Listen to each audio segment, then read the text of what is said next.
Hello, everybody. Happy Advent Eve to you all. Our daily readings don't start until the 1st, but tomorrow is officially the first day of Advent. And just wanted to let you know that as lockdown, the second lockdown comes to an end on Tuesday, instead of going back to the smaller gatherings that we were doing during the week before lockdown, we're going to try through December to gather again on a Sunday morning at 10:30. We can have up to 60 people gather. That's about 30 downstairs and 30 upstairs. We'll do that safely, all at safe social distancing of 2 meters, obviously also with masks on.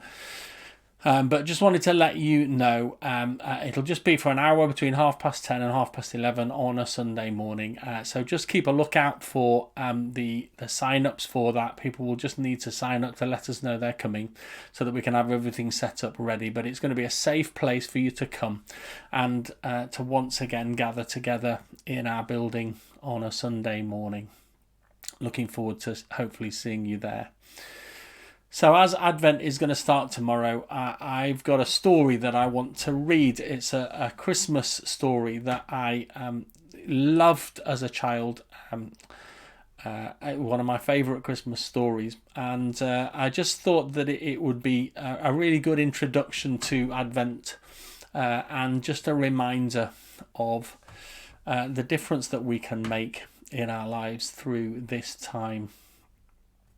The story is called Papa Panov's Special Visitor. Long ago, in a small Russian village, there lived a beloved old shoemaker called Papa Panov. He lived and worked in one small room, which also served as his shop and which overlooked the main village street. He was very poor, but the room was warm and homely, with a cast iron stove, a favourite wicker chair, and a comfy bed covered with a patchwork quilt. Each night as the shadows fell, he would light his oil lamp and the room would glow. The villagers would often call by and visit the friendly old shoemaker, and he was never without work. There was always food in his cupboard, and most days he was happy. Passers-by could hear him singing and whistling. He would greet them with a cheery smile, and his eyes would sparkle through his round little glasses. There were times, however, when the sparkle would disappear, and he would become sad, when he remembered his beautiful wife who had died a long time ago, and when he thought of his children who had all grown up and moved away. On one very cold Christmas Eve, Papa Panov was all alone and missing his family. He lit his oil lamp and reached up and lifted down an old brown book from the dusty shelf. Pulling his rickety old wicker chair closer to the stove for warmth, he opened the book, adjusted his little round glasses, and running his fingers along the lines began to read aloud. It was a favourite story of his, the story of the little boy Jesus, who was not born in a warm, safe house, but in a cattle shed, as there was no room for his father and mother to stay in the inn. Papa Panov sighed again. "Oh dear," he said, "if they had come here I could have looked after them. They could have slept on my comfy bed, and I could have wrapped the little baby in my patchwork quilt to keep him warm." He moved closer to the stove. It was foggy and cold outside. He poured himself a mug of coffee and returned to his book. He read the familiar story of the wise men who journeyed far bearing gifts for the boy who was born to be king. "Oh dear," worried the old shoemaker, "if Jesus came here I would have no such gifts for him." Then the sparkle returned to his eyes as a thought came to mind. He reached up to the high shelf again and lifted down a dusty little box tied up with a shoelace. Carefully he untied the lace and opened the box. Inside, wrapped in soft linen, was a tiny pair of shoes. They were the best shoes he had ever made. He looked at them with fondness and held them gently in his hands. Putting them lovingly away, he returned the box to the shelf. Perhaps he did, after all, have a gift to give to Jesus.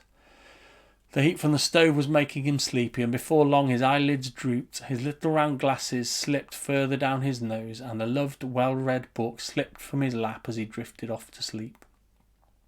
Suddenly the old man was woken and startled by a voice. He jumped as he heard his name. "Papa Panov! Papa Panov!" He looked all around and he was quite alone. "It's me, Jesus. You were sad to be on your own, and you would have liked me to visit your home so you could give me a gift," the voice continued. "Look out of your window tomorrow, and I will come. Be sure to be watchful and recognise me, for I will not tell you who I am." Papa Panov lifted his glasses and rubbed his eyes. The lamp had dimmed, but the room glowed with the light from the stove, and he could hear the Christmas bells ringing. Christmas Day had come. It was him, the old shoemaker thought as he recollected his experience, and he was coming today.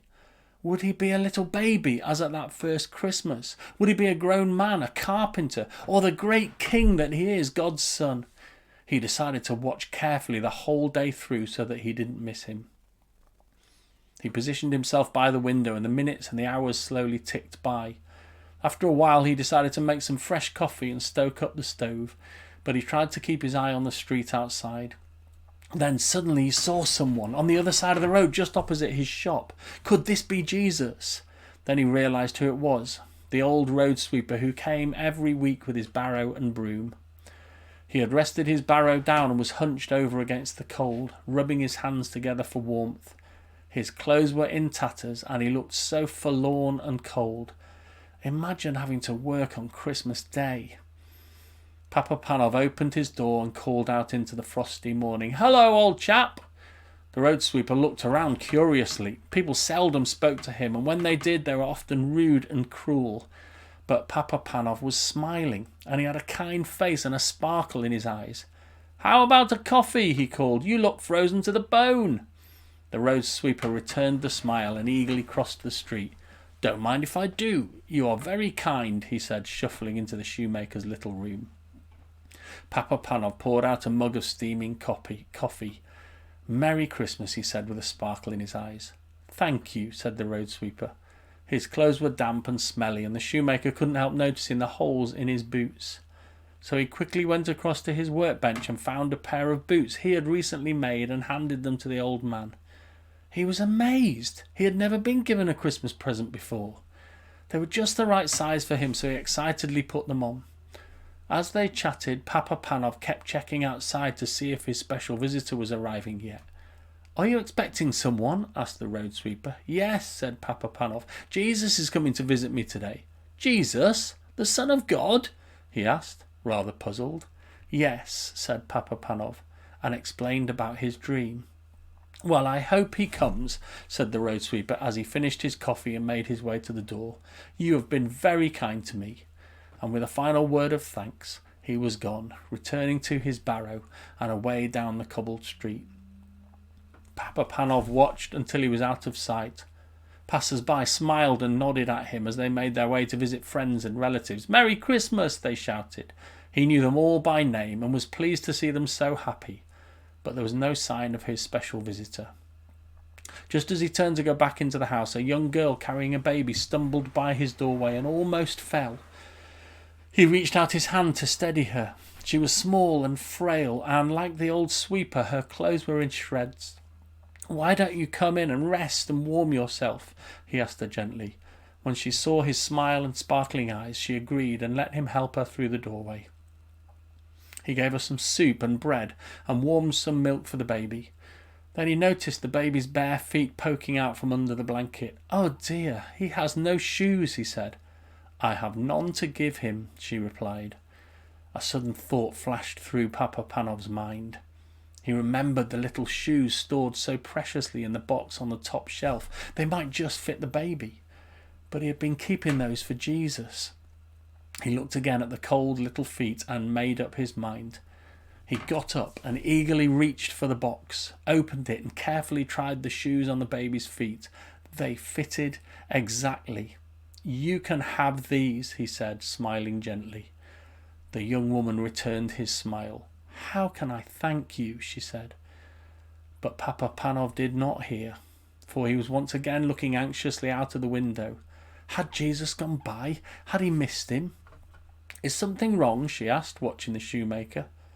"Do you know the Christmas story about baby Jesus?" he inquired in return.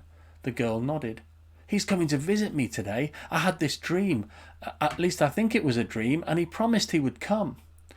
The young woman listened, but didn't really believe the kind old shoemaker, whose eyes sparkled even more when he was recalling his dream. She smiled and patted his wrinkly hand. "I hope your dream comes true," she said. "You have been really kind to me and my baby." With that, she opened the door and was on her way once again. Papa Panov closed the door behind her and once again took up his vigil by the window. The hours ticked by, and many people passed to and fro on their merry way. The whole world seemed to be passing by, and to all who looked his way he gave a smile and greeted them warmly. He often reached out to shake people's hands, and he gave out bread and soup to any who seemed in need of it. He looked carefully at everyone, but Jesus was not among them. Perhaps he had missed him when he tended the stove, or when he was making soup or coffee. He felt very sad. The shadows lengthened, the damp grey fog returned again, and the cold December night closed in, and he realised that Jesus was not coming. He shut his door, tended his stove, and lit the oil lamp. Then he sat down wearily in his wicker chair. He picked up the old brown book from the table and attempted to read, but his heart was heavy and his eyes filled with tears. He had wanted so much to believe that his special visitor would come. Suddenly he sensed that there was someone in the room. Through his tears he could see a long line of people passing through his little shop. The road sweeper was there, the young girl with her baby, and all the people he had spoken to and shared a moment with that day. As he sat in his old wicker chair by the stove, they all passed by saying, "Didn't you see me? Didn't you see me, Papa Panov?" "Who are you?" cried the old shoemaker, struggling out of his chair. Please tell me who you are." Then there came a voice from out of nowhere, the same voice that he had heard on Christmas Eve. "I was hungry, and you gave me something to eat. I was thirsty, and you gave me something to drink. I was a stranger, and you invited me in. I needed clothes, and you clothed me.